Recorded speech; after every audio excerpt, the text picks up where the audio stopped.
ആ കുട്ടി 3 വീക്സ് ഉള്ളപ്പോൾ ഞങ്ങൾ നടത്തിയൊരു ന്യൂ ബോൺ ഫോട്ടോഷൂട്ടാണ് കേട്ടത്. അപ്പോൾ രാവിലെ സൊറ പറഞ്ഞിരിക്കുന്ന ആ കുട്ടിയുടെ ഡാഡയും ആ കുട്ടിയാണ് അവിടെ. അത് കഴിഞ്ഞ് ഞാൻ ഇവിടെ കുറേ സാധനങ്ങളെ കൊണ്ടുവന്ന് സെറ്റ് ചെയ്യാൻ തുടങ്ങുകയാണ്. അപ്പോൾ ആദ്യം ഞാനൊരു എൻ്റെ ഫീഡിങ് ചെയറിലാണ് എല്ലാം സെറ്റ് ചെയ്തത്. സെറ്റ് ചെയ്തുകൊണ്ടിരുന്നു. പിന്നെ എന്തൊക്കെയൊക്കെയോ പോരായ്മകൾ കാരണം അത് ഞാൻ മാറ്റാൻ വേണ്ടിയിട്ട് ശ്രമിക്കുന്നുണ്ടായിരുന്നു. പിന്നെ എൻ്റെ ഇടയ്ക്ക് ആ കുട്ടിയുടെ നാപ്പിയൊക്കെ മാറ്റണമായിരുന്നു. പിന്നെ ഞാൻ അവിടെ ഒരു ബോക്സ് വെച്ചു. ബോക്സിൽ കുറച്ച് റാബിറ്റ്സിനെയൊക്കെ കൊണ്ടുവച്ചു. അത് കഴിഞ്ഞ് കുറച്ച് ബ്ലാങ്കറ്റ്സ് അതിനകത്തിട്ടു. ഒരു സെറ്റപ്പ് കൊച്ചിന് സേഫായിട്ട് കിടത്താൻ വേണ്ടിയിട്ടാണ്. പിന്നെ നാപ്പി ചേഞ്ച് ഡ്യൂട്ടി ഏറ്റെടുത്തത് ചിക്കുവാണ്. അതിൻ്റെ ഇടയ്ക്ക് അമ്മ ഒന്ന് ഞങ്ങളെ ഹെൽപ്പ് ചെയ്തു. പിന്നെ ഞാൻ ലൊക്കേഷൻ ചേഞ്ച് ചെയ്തു. ലൊക്കേഷൻ മീൻസ് ഒരു ഫ്ലോർ പ്ലാൻ ചേഞ്ച് ചെയ്ത് തറയിലോട്ട് സെറ്റ് ചെയ്തു. ഇപ്പോൾ ഒരു വീറ്റ് ബാഗ് അവിടെ വെച്ചിട്ട് അതിനകത്താണ് ഞാൻ ബാക്കിയുള്ള സെറ്റ് ചെയ്യാൻ തുടങ്ങിയത്.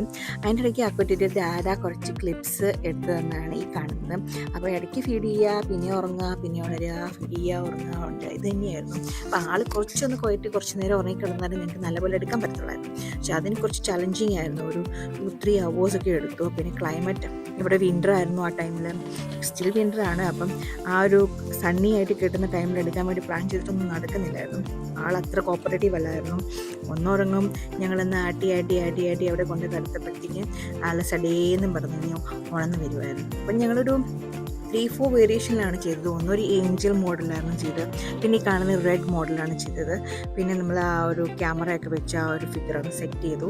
പിന്നെ ഉള്ളത് ഞങ്ങളെന്ന് പറഞ്ഞാൽ ഒരു കുട്ടിക്ക് ഗിഫ്റ്റ് കിട്ടിയ ഒരു ടെഡി ബിയറിൻ്റെ ഒരു ബോക്സ് ഉണ്ടായിരുന്നു. അതിലിരുത്തിയാണ് ഞങ്ങൾ ചെയ്തത്. അപ്പോൾ ഇതിൻ്റെ എല്ലാം ഗുഡ് റിസൾട്ട് എൻ്റെ ഇൻസ്റ്റാഗ്രാം പേജിലുണ്ട്. അപ്പോൾ നിങ്ങൾക്കിത് ഇഷ്ടമെങ്കിൽ ലൈക്കും സബ്സ്ക്രൈബ് എന്ന് ഞാൻ പറയുന്നില്ല, ബട്ട് എനിക്കിതൊന്നും എല്ലാവർക്കും ഇഷ്ടപ്പെടും എന്ന്.